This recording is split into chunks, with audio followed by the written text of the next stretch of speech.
साधु और शैतान की बस इतनी पहचान, मर्यादा में साधु रहे, तोड़े तो शैतान। नमस्कार साथियों, मैं विनोद विद्यार्थी अपने खास प्रोग्राम पोस्टमार्टम में।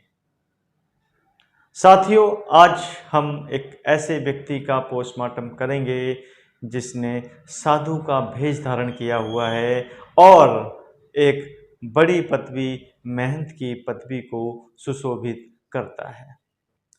यह जो साधु बना हुआ है, यह जो महंत बना हुआ है, यह व्यक्ति काम, क्रोध और वासना का पुतला है। काम, क्रोध और वासना का पुतला है, ये उसने अपने श्री मुख से इसका बखान किया है। साथियों, एक राजनीतिक पार्टी के किसी कार्यकर्ता ने, किसी नेता ने इन साधु को उकसाने वाला कोई बयान दे दिया, कोई स्टेटमेंट दे दिया। साधु ने जब इस स्टेटमेंट को सुना तो वो आपे से बाहर हो गए, क्रोधित हो गए और सारी सीमाओं को लांघते हुए उस नेता के लिए एक ऐसा स्टेटमेंट दिया जो सभ्य समाज में बिल्कुल भी मान्य नहीं हो सकता। आप पहले उस स्टेटमेंट को सुनिए, उसके बाद हम आगे की बात आपसे करेंगे। हम साधु हैं, खरी नहीं होनी चाहिए, लेकिन अगर टेस्ट माननीय कुछ नेताओं को तकलीफ है, आ जाना अपने बीवी को लेकर, अपने पत्नी को लेकर, अपने बेटी को लेकर, बाबा जी टेस्ट कर देंगे कि बाबा जी खरी होती कि नहीं होती। साथियों, आपने इस साधु का, इन महंत का स्टेटमेंट सुना।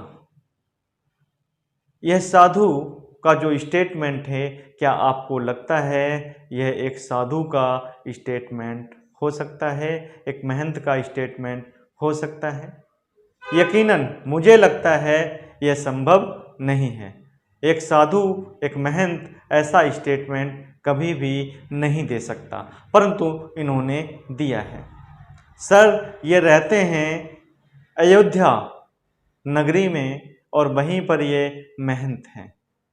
अब सोचिए, एक ऐसा साधु, एक ऐसा महंत जो खुलेआम अपने कामी विचारों को चुनौती के रूप में एक नेता को दे रहा है, तो क्या वो दूसरे समाज के लोगों को ऐसा नहीं कहेगा या ऐसा नहीं करेगा? इसका कैसे विश्वास किया जाए?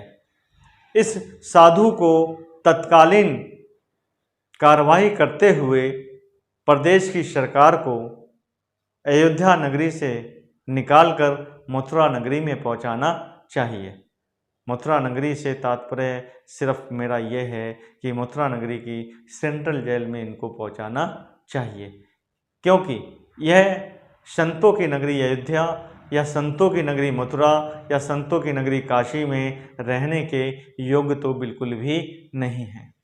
क्योंकि जो व्यक्ति, जो साधु, जो महंत काम, क्रोध, लोभ, मोह और अहंकार से पूरी तरह से ग्रस्त हो, उस व्यक्ति को साधु बने रहना, महंत बने रहना अपने आप में बड़ा ही निंदनीय है, खेदजनक है, और वो अब तक हैं, ये इससे भी बड़ा खेदजनक है। इसलिए साधु समाज को लगातार ये कोशिश करनी चाहिए कि अगर ऐसा कोई भी संत, ऐसा कोई भी साधु जो इस तरह के कामपूर्ण, वासनापूर्ण, अहंकारपूर्ण स्टेटमेंट देता है, बयान देता है, उसे तत्कालीन प्रभाव से संत समाज से निकालकर किसी भी जिले की कारागार में उसका स्थान होना चाहिए। परंतु अभी तक शायद कोई कार्रवाई नहीं हुई और शायद आगे भी कोई कार्रवाई नहीं होगी। यह बेहद निराशाजनक होगा।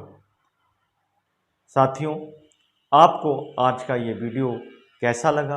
अगर आपको लगता है वीडियो अच्छा है तो इसे लाइक कीजिए, चैनल को सब्सक्राइब कीजिए और ज़्यादा से ज़्यादा साथियों में इसे शेयर कीजिए, ताकि ऐसे ढोंगी, पाखंडी साधुओं से घर और समाज को बचाया जा सके। साथियों, अगर आपको लगता है कि इसमें कोई अतिशयोक्ति है तो आप इसके लिए अपनी राय कमेंट में लिखकर दे सकते हैं। अगले किसी रिपोर्ट का पोस्टमार्टम करने के लिए हम फिर हाजिर होंगे। जब तक के लिए आप सभी को अलविदा, धन्यवाद, शुक्रिया।